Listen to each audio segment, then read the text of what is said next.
안녕 친구들. I hope you've been well. This is the recap for episode 8, and I just want to welcome my new subscribers.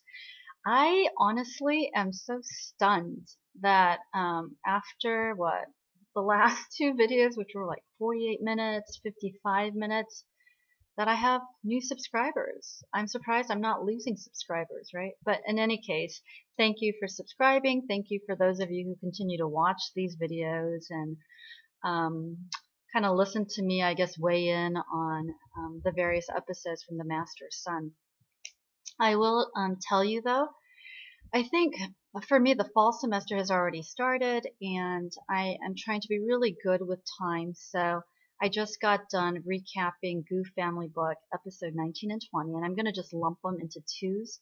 That way it'll be much more effective, I guess, recapping, if you will.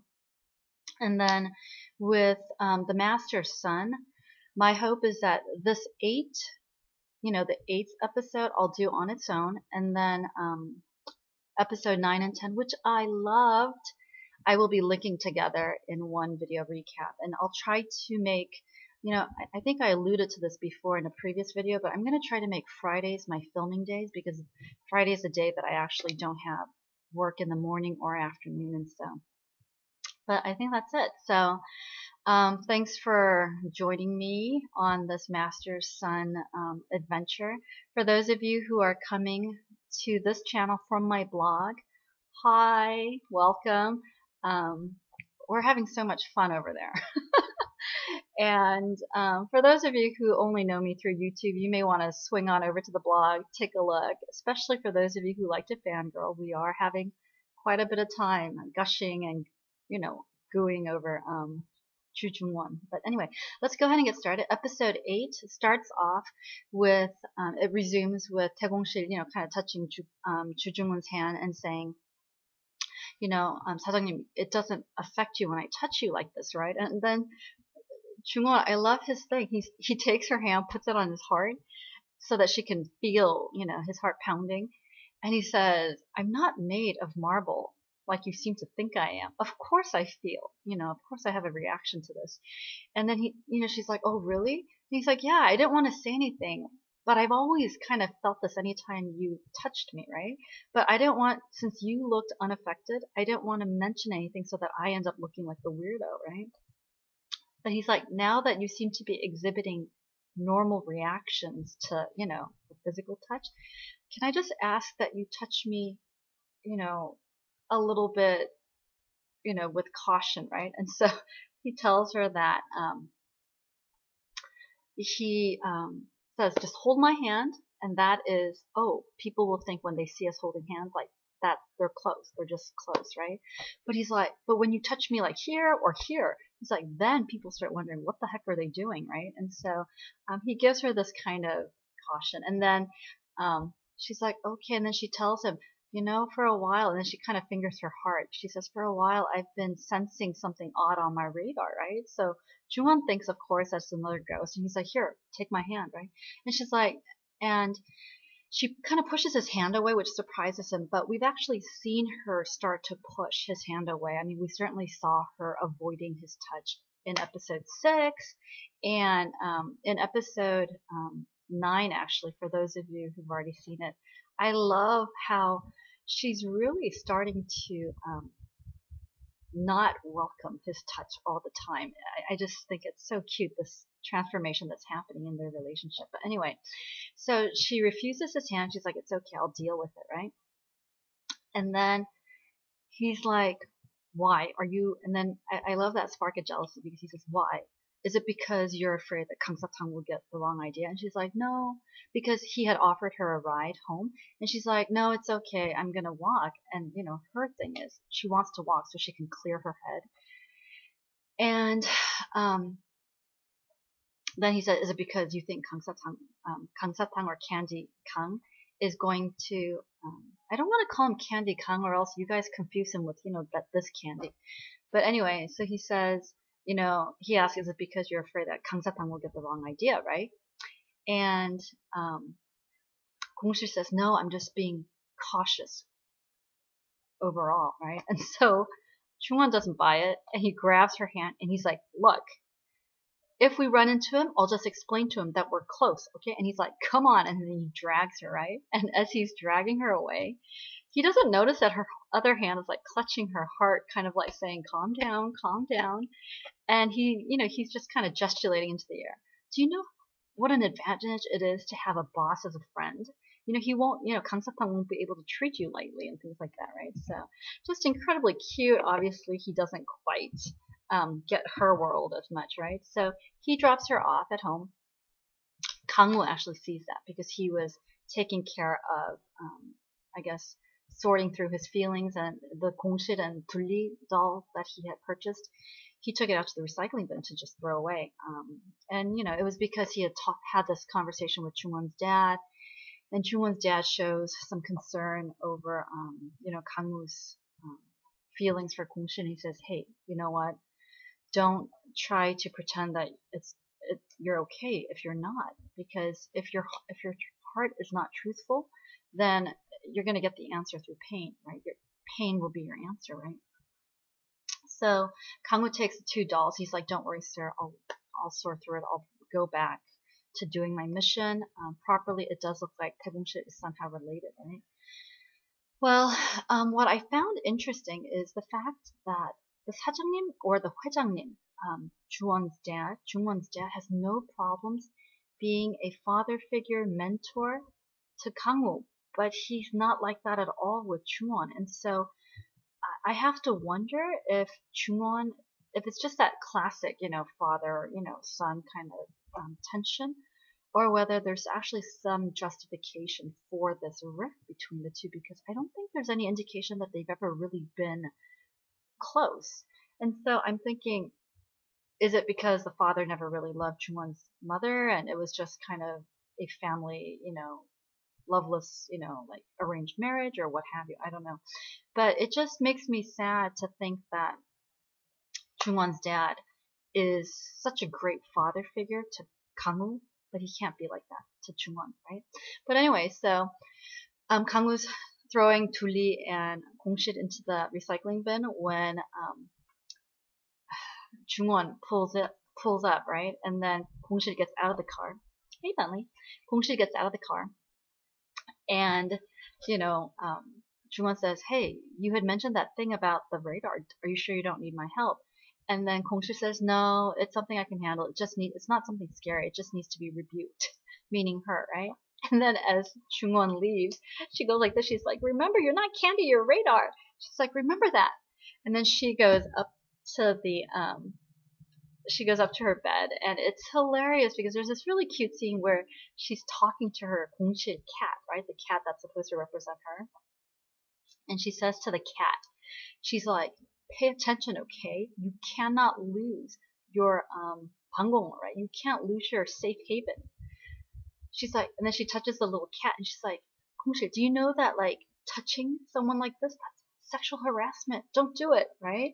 And then the super ajumma comes, the ghost, the grandmother from the supermarket, pops in, right? And then Gongshil's like, and then she's like, super grandma, since you're here, supermarket grandma, since you're here already, can you just scare me once so that I'll like actually regain my senses? And it's just really cute. But anyway, she goes down to do some recycling, and that's when she meets Kangwoo, and Kangwoo's very cold towards her. And at that point, Kangwoo then tells her, I wanted to clarify a misunderstanding that you seem to have. And he's like, I just want to let you know I don't like you. And Gongshil's like, what? And he's like, I initially told the boys that I liked you as kind of a joke, but you seem to believe it. And so I thought, okay, well, I'll go along with it and see. I mean, because she seems like a nice person or whatever. And he's like, I've tried, but I think this is as far as I can take this. And so he's like, I just wanted you to know, I'm sorry that, I kind of lied about that, right? And then Gongshil, she's embarrassed but not hurt, which basically gives Kangwoo the answer to his question of whether she really ever liked him. And so Gongshil's like this, and she's like, oh, I'm so embarrassed. I thought because you had given me the lollipop and, the musical tickets that you had liked me. And I love the writing that the Hong sisters do because they're so great with words. Kangwoo turns that back and he says, I did give you the lollipop and I did give you the musical tickets, but you never really liked me, did you? Because, and then he says, if the heart's not truthful, then, pain will be the answer. And he's like, you don't look like you're in a lot of pain. So I guess I can feel less sorry about having lied to you, right?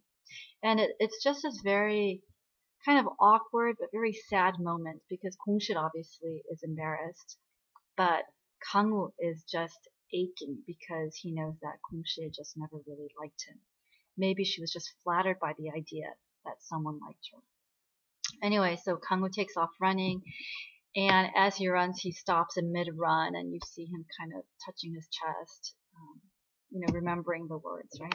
Well, the next day, what's kind of interesting, this episode's featured ghost is that there's a ghost in the Kingdom Hotel pool, and this apparently is the third incident where I guess a hotel guest had some sort of accident in the pool, right? And so the latest is this young woman who literally almost drowns in the pool, and the lifeguards are doing CPR on her and things like that.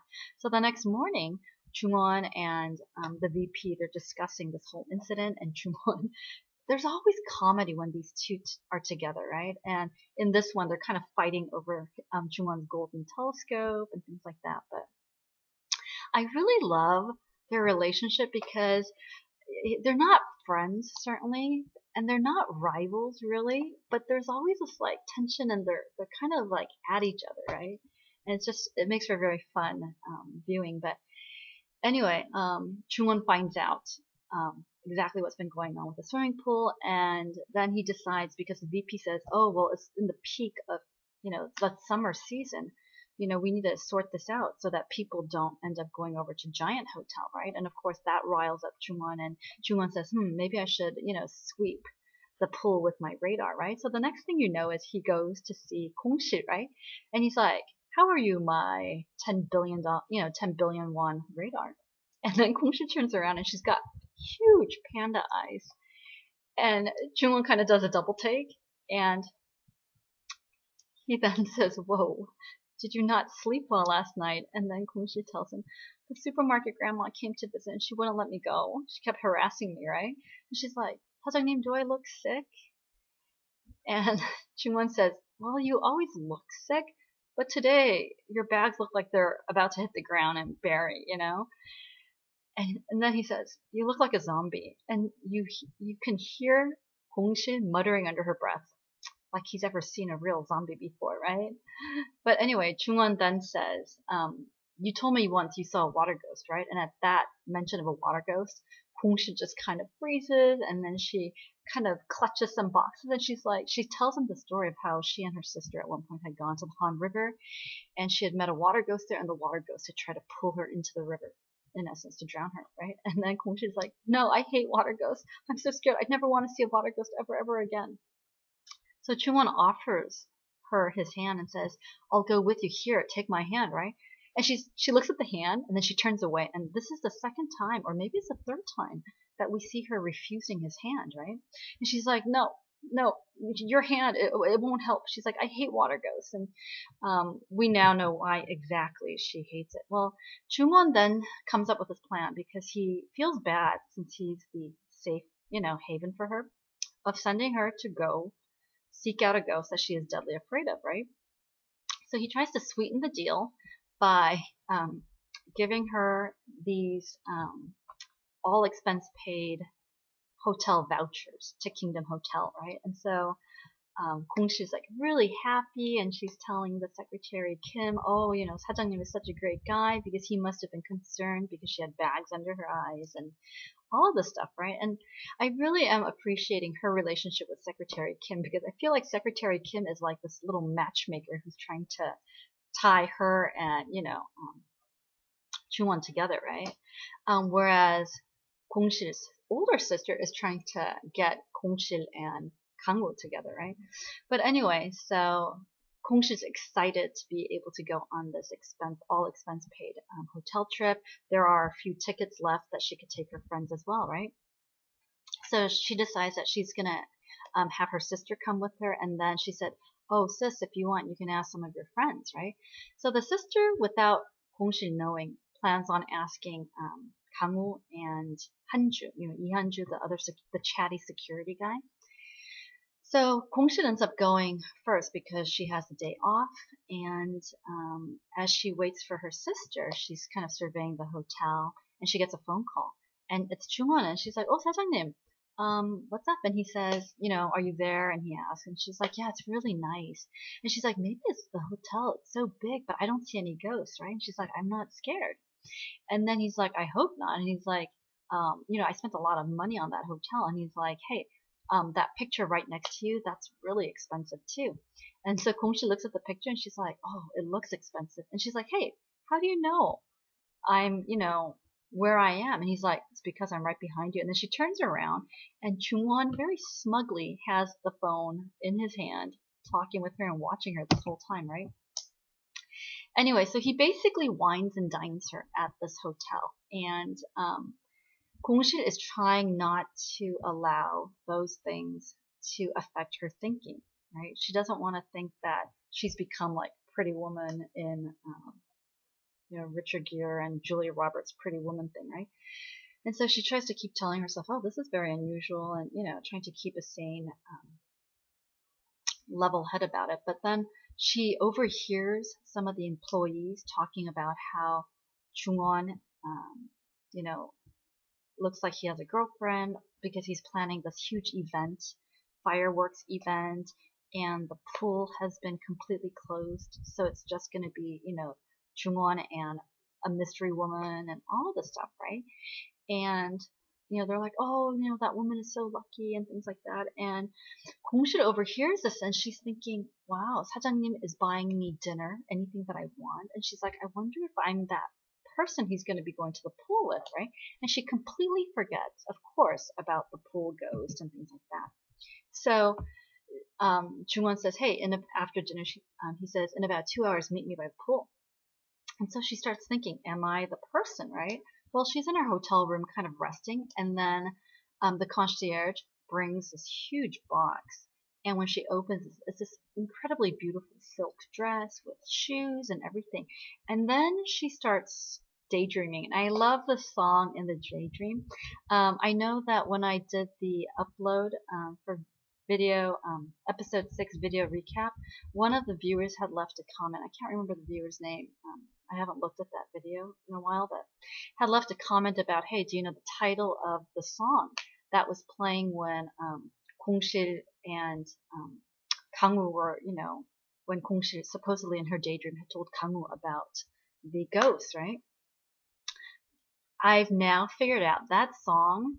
The editors play when Kongshil goes into her daydream land because she gets changed and she's about to go into the pool to join Jungwon, and she envisions kind of what the evening's going to be like, right? And then the music starts up and all of this stuff. And then so she goes down in real life now, or in reality, and she overhears Jungwon on the phone very matter-of-factly saying, "I'm not here to play. I'm here to investigate the ghost. We're just going to take a look, make sure there's no ghost or find the ghost, and then that's it," right? And then that's when she realizes, I've misunderstood the whole situation. So she backtracks and tries to run back to her hotel so that she can change. Jungwon happens to see that. He's like, "Taegongshil, where are you going?" And she's like, "I'll be right back." And so as she goes to change, and she's just really disappointed and she's crying and she feels this dull ache in her heart, and she remembers Kangwoo's words about when the heart's not being truthful, the pain will be the answer, right? So she knows that, she's not being truthful about her feelings, about, or her thoughts about Jungwon, right? That she doesn't just see him as a safe haven. And in the meantime, Jungwon is at the pool, and, he's a pretty smart man. He flashes back to what Kongshil looked like as she was running away from him, saying, "I'll be right back."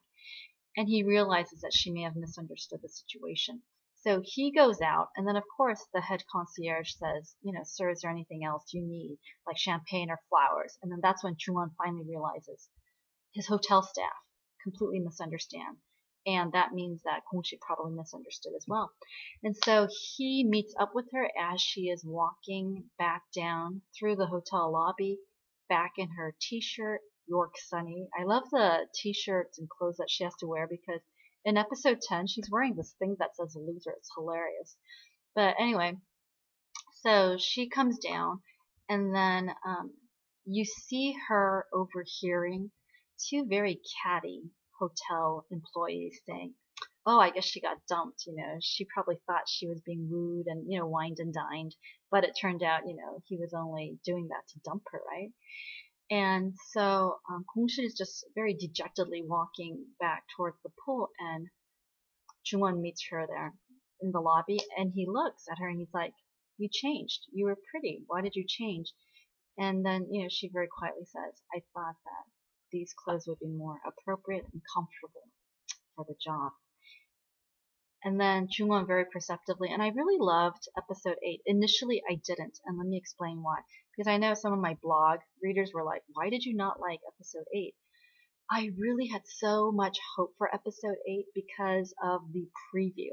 I thought there were going to be some major romantic developments. And so when we got these like itty bitty baby step kind of developments, and intellectually, now that some time has passed since I've seen episode 8, from a writer's standpoint, I totally appreciate what the Hong sisters were doing, or what the Hong sisters were doing, in terms of laying down the foundation to show that Kongsil and Jungwon, more than the romantic thing, the thing that really binds them is that they're really two souls who get each other humanistically and all of that, right?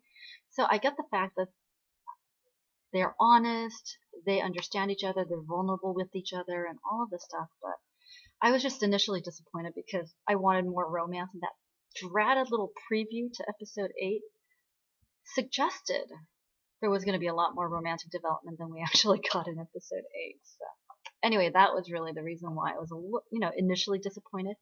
But when I think back to episode 8, as I'm recapping this with you all as well, episode 8 was really solid, and you see this really as the turning point, and I'll explain why in just a moment. So as Jungwon then says to Kongshi, he's like, "마음 많이 상했지?" like, "Were you upset?" And she's like, "Yeah." And I love the fact that she's so honest with him, instead of trying to bluster and say, "No, of course not." She says, "Yeah."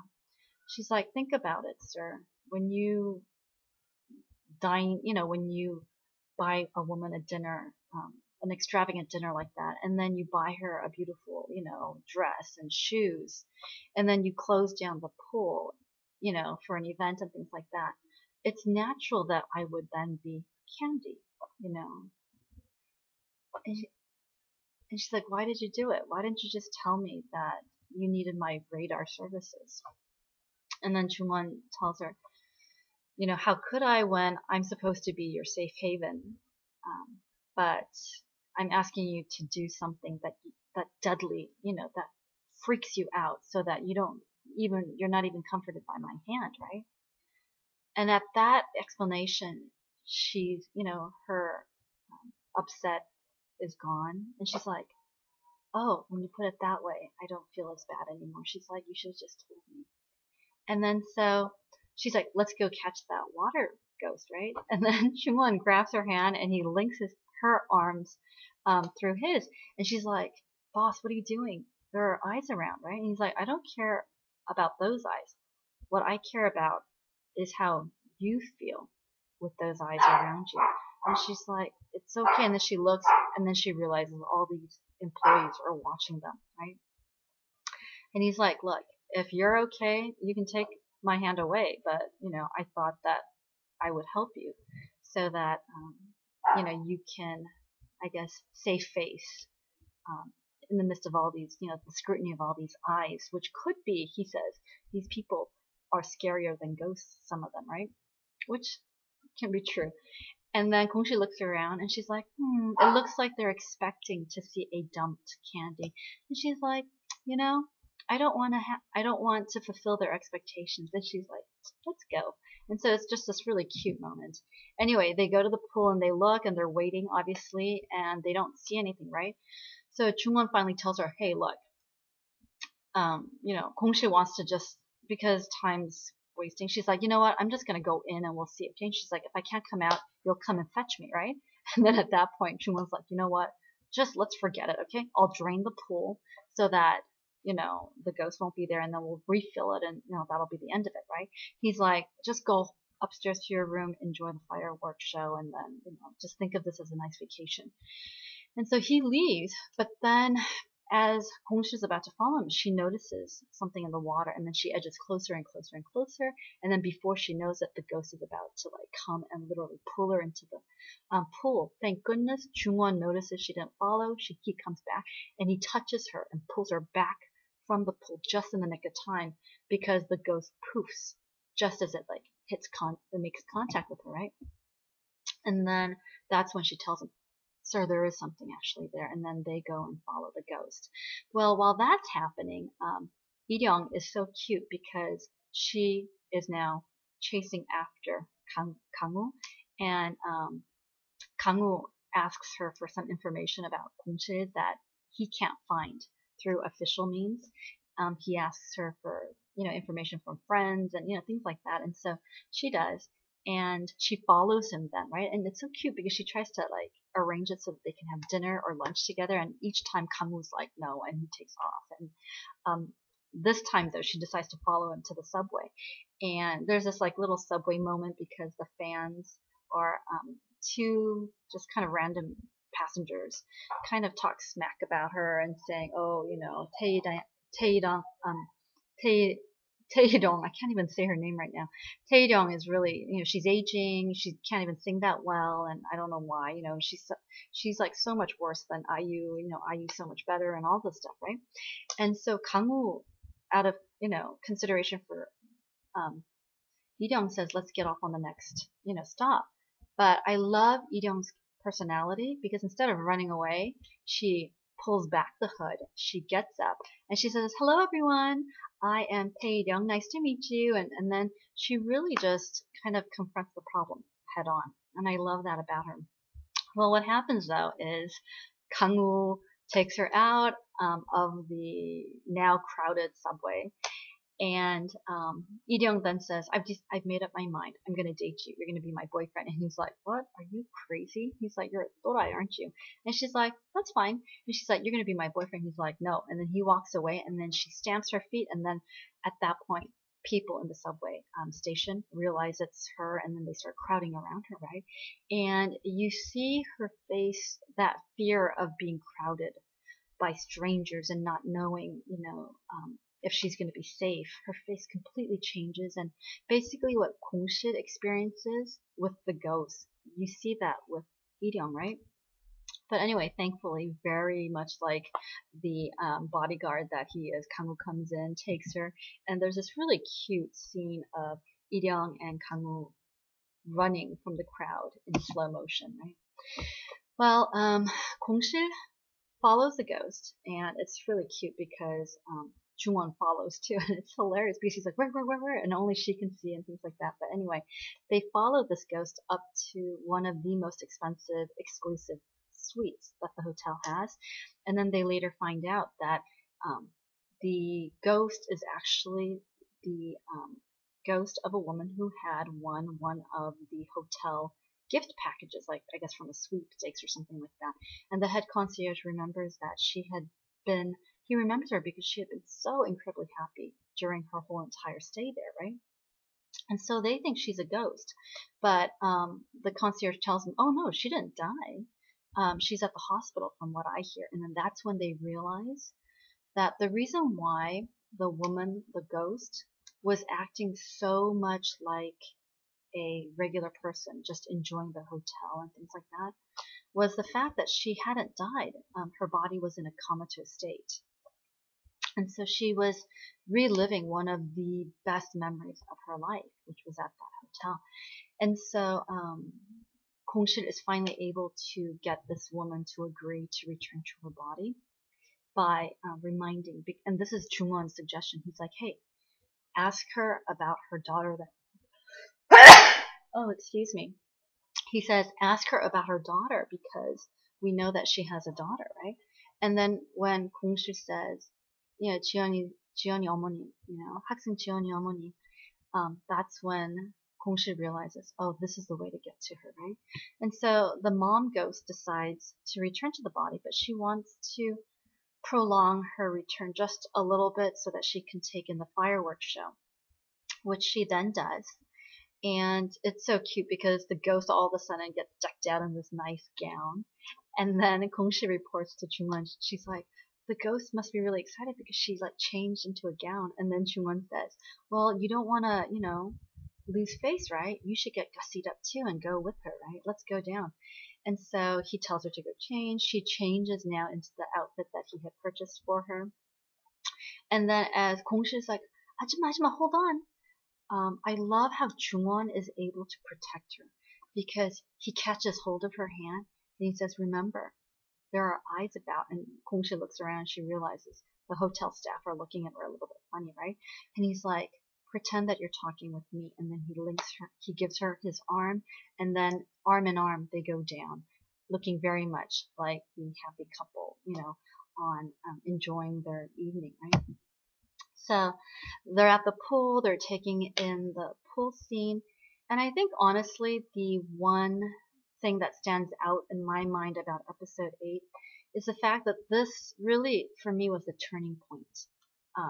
For a number of characters, we see Kangwoo really in heartache over the realization that, Kongshi doesn't like him. Kongshi's sister actually is crying buckets because on her way to the hotel to join her sister, she and Hanju, as they're driving, she finds an old boyfriend, her fiance, I guess, who had used up a lot of her money and then taken off, right? So kind of in anger, she follows his car instead of going to the hotel. And then when she realizes that her old boyfriend or fiance is actually now married and expecting a child with his wife, she is just crying buckets in her car, right? Well, in terms of Kongshil and Jungwon, they're at the pool, and both of them are lying down on the little, what are those called?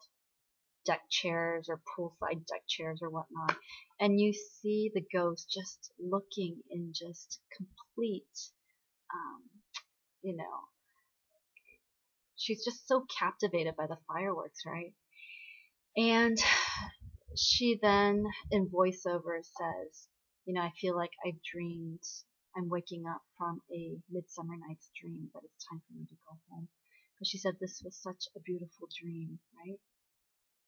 Anyway, Kongshi watches her poof into the, thin air, and you get the sense that Jungwon knows that the ghost has gone because he's watching Kongshi as well, right? And later on, as they continue to watch the fireworks show, Jungwon asks Kongshi, so does the ghost guest, I can't remember the ghost name. I wrote it down, but I forgot to memorize it, and so now I'm just going to call her the ghost guest, right? But he asks Kongshi, does the guest like the fireworks show? And Kongshi says, yeah, she said it's really beautiful. And then and it's just such a poignant moment, this poolside moment, because what Kongshi tells Jungwon, part of it is a repeat of what the ghost guest had said, but at the same time, it's what Kongshi feels at that moment too about everything. And so Kongshi says, the ghost says that she feels as though she's waking up from a Midsummer Night's Dream. This was one of the happiest moments of her life. It was a place where she was thrilled and excited, but also, just all these things, right? And then she looks at Jungwon, and then Jungwon looks at her, and there's just this very charged moment because Jungwon thinks now that Kongshi is saying to him about her, right? And Kongshi is very much lost in that moment as well, and she then kind of snaps out of it. She says, "Oh, the fireworks show is gone," and she's like, "The ghost is gone." And Jungwon looks around. He's like, "Since I can't see her, I'm just gonna have to take your word for it, right?" And she's like, "Yes." And so you get the sense that he's read between the lines of what she said. And then Kongshi kind of sighs and she's like, I've actually, I've woken someone up from a really good dream. And then she leaves. And then, of course, we, move to the hospital scene, and the mom has now woken up, and the daughter is telling her mother, Mother, I will never fight with you ever again, because, one of the reasons why the mom didn't want to return to her reality was that she had a teenage daughter who was just talking back to her all the time, a husband who was, just drinking a lot, a mother-in-law who henpecked her, and, all of this stuff. And so, anyway, Kongshi says, I made someone wake up from a really beautiful dream. And so, she goes home, and the next day, Chungwon is looking at Kongshi, kind of sorting through some stuff, and Secretary Kim tells him that he's got a trip to China within, in the upcoming week. And Chungwon says, oh, should I tell her? And Secretary Kim says, oh, no, I've already told her. And Chungwon's like, she looks so normal then. She looks so not panicked. And then Secretary Kim then relates to Chungwon what Kongshit had said about,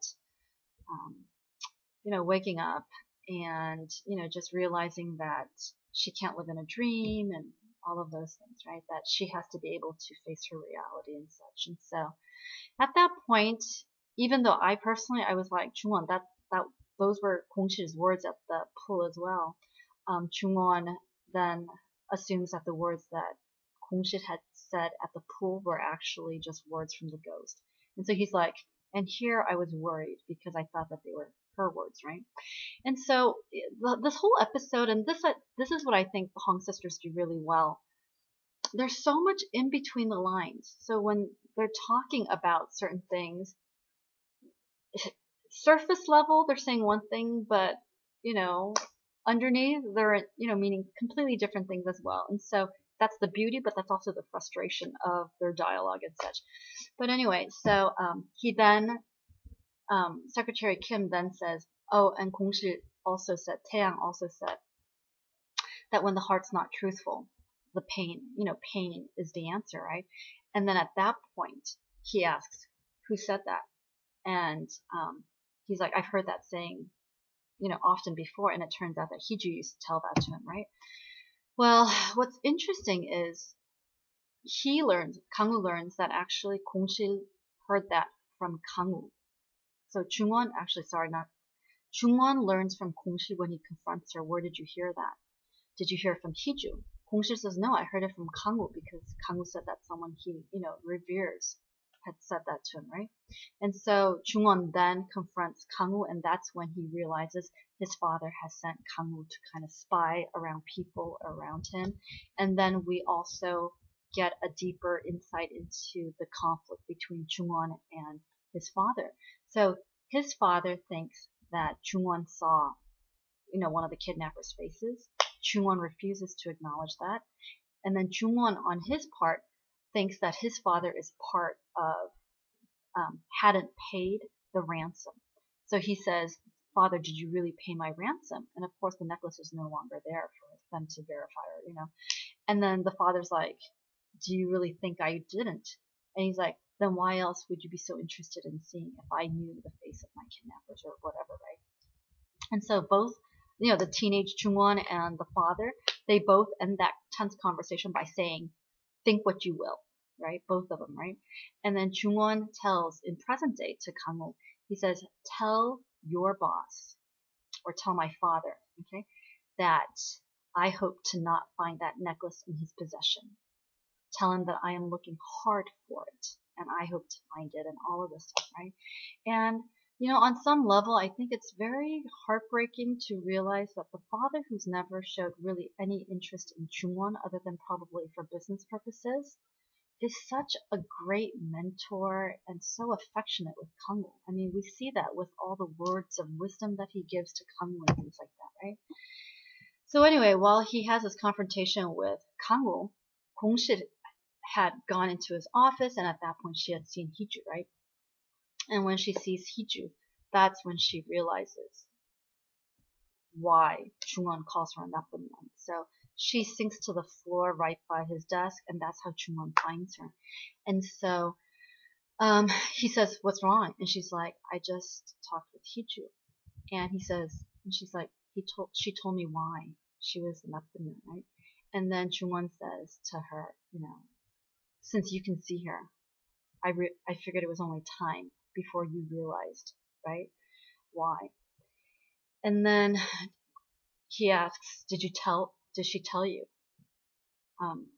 who the other person is? And then Kongshi's like, she says she can't because she's protecting someone. And then so Chungwon like reels in pain because he realizes that even after so long, she refuses to, help him or, clear her conscience, whatever, and that she is remaining like this in order to protect someone. And so a part of Jungwon right now probably thinks it's either a man or something, but someone greater than him. And so he then remembers back as he's clutching the corner of his desk. Hiju saying, Jungwon, I hope you have a lot of pain. Because that was Hiju's way of saying, I hope you experience a lot more pain because I want you to like me more and things like that, right? But, I mean, Jungwon's in so much pain, and so Kongshi tries to leave to give him privacy, and then Jungwon stops her and says, you can see Hiju, stay. You can see Hiju, protect me from her, because I don't want her to see me like this, right? And so, I mean, this was such a pivotal scene, just from a story perspective, because we see Chungwon really being open with her, vulnerable, and he's allowing her to see him at his weakest in tears and in pain and things like that. And, I love the fact that it's such a stark difference from just a few episodes ago where when he seemed a little bit in pain and Hongshil had tried to comfort him, he had said, I don't need comfort, right? And now he's actively seeking protection and comfort from her to a certain extent. So. Anyway, I did like it. The more I think about episode 8, it's a great story, very solidly told. There's a little bit of advancement enough that you know that something big is going to happen soon, which I've seen, so I know something big happens soon. But definitely in terms of episode 8 in and of itself, a lot of really good development to establish Jungwon and Kongshi as friends, as confidants, as people who could really rely on each other, and if you think about it, kind of a meeting of souls in a sense. So anyway, that's it. I hope episode 8 video recap was fun for you to listen to or so. I would honestly just recommend turn it on and do what you need to do and just listen to me, and certainly you don't need to see me, right? Postulating and stuff. But anyway, for those of you who have made it all the way to, I don't know, now I'm at 42 minutes. Thank you for sticking with this video. Thanks to all my new subscribers. I will try to recap for as long as my schedule allows. So thanks, and I will see you for episodes 9 and 10 and thereon. So take care, everyone. Bye.